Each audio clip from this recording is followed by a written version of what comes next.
Hello, everybody, and welcome back to my channel, The Rebel Mind, where we talk about everything rebellious mindset. I'm Lauren. I am a copywriter and a marketing strategist, and I love everything mindset and making positive changes in the world. So I created The Rebel Mind. Today, I wanted to talk about language.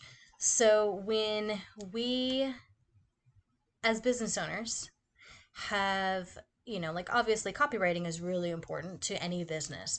It's how you communicate with your customers and how you show your awesomeness to the world. Um, and the language we use aligns with our brand values.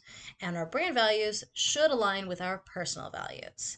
So if you are a entrepreneur that owns a coaching business that's revolved around wellness in some sort of way, you have to use language that your customer uses in order to communicate in a like attract like kind of way.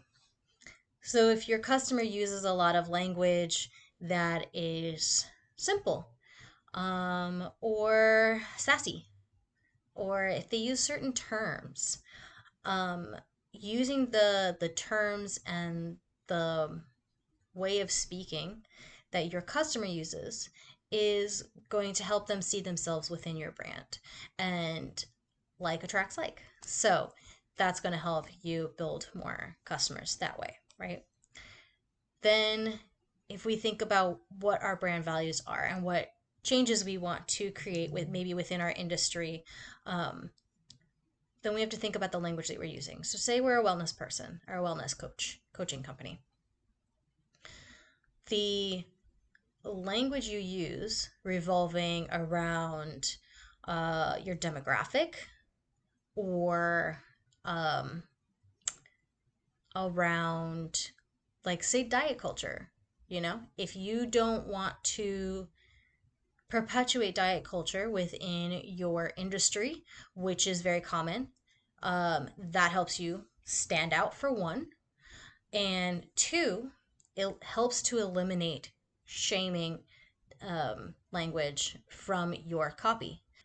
Using words like weight loss, diet, obviously, um, even more subtle words like or phrases like fit into that bikini by summer or things like that, things that are indicating a person shrinking their body in order to live their life, right?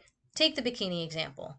um, the idea that a person can't wear a bathing suit or go on a vacation or whatever because of their size is so unbelievably limiting and to that person's life.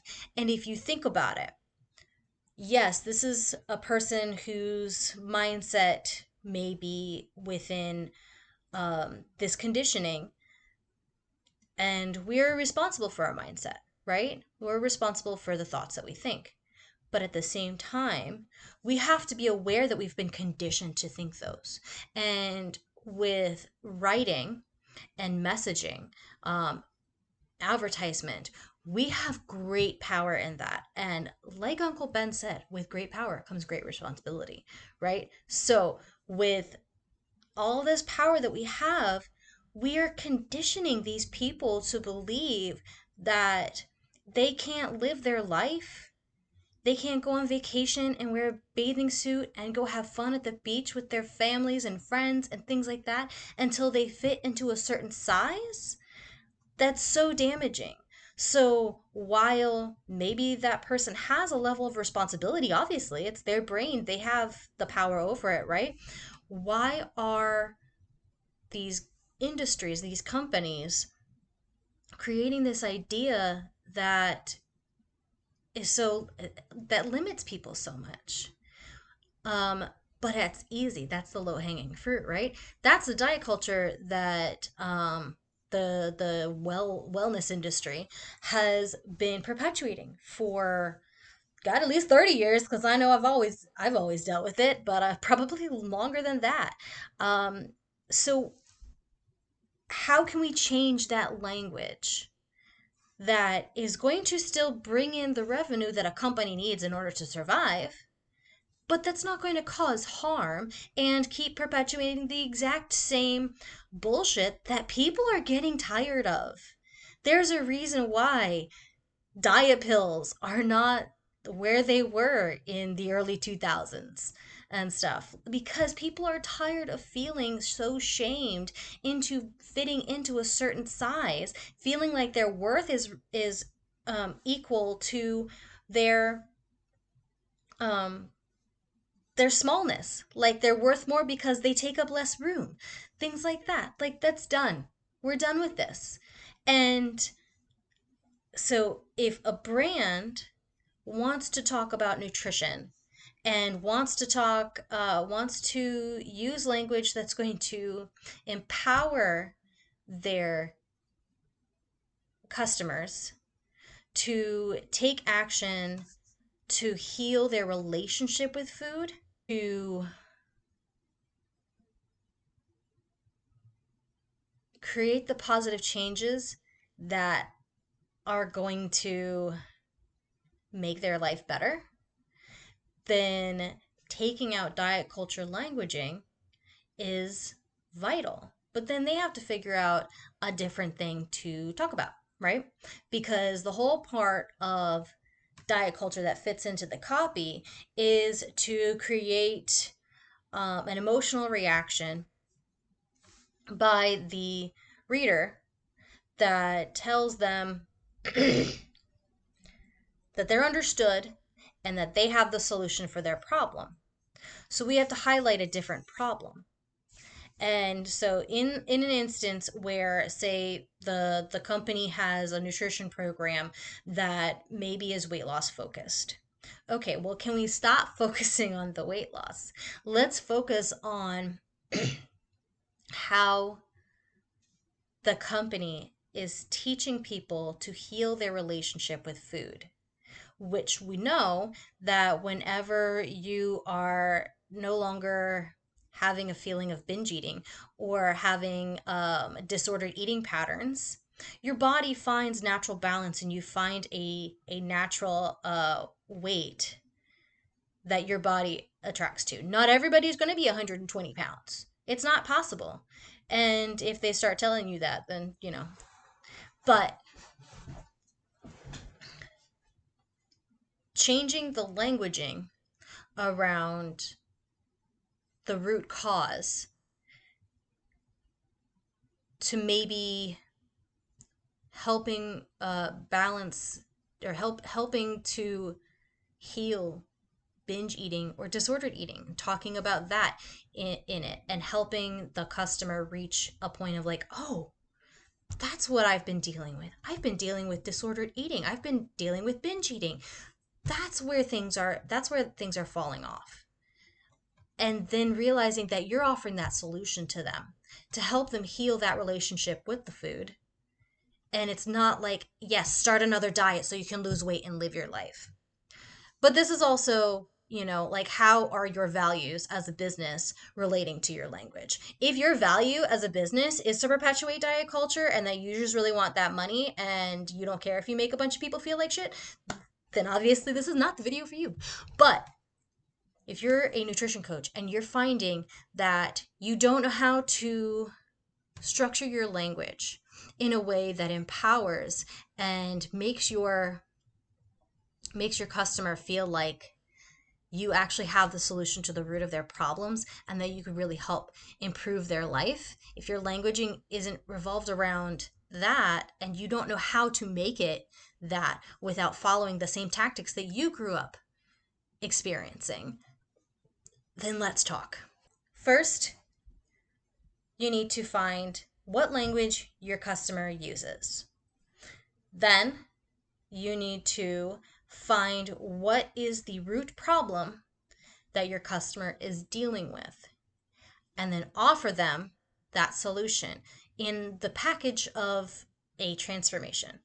So you're talking about how their life is going to improve with this new shift. So if you're a nutrition company that doesn't want to perpetuate diet culture, then you need to use the language that your customers are using, which sometimes might have some diet culture language in it because it is so ingrained in our culture.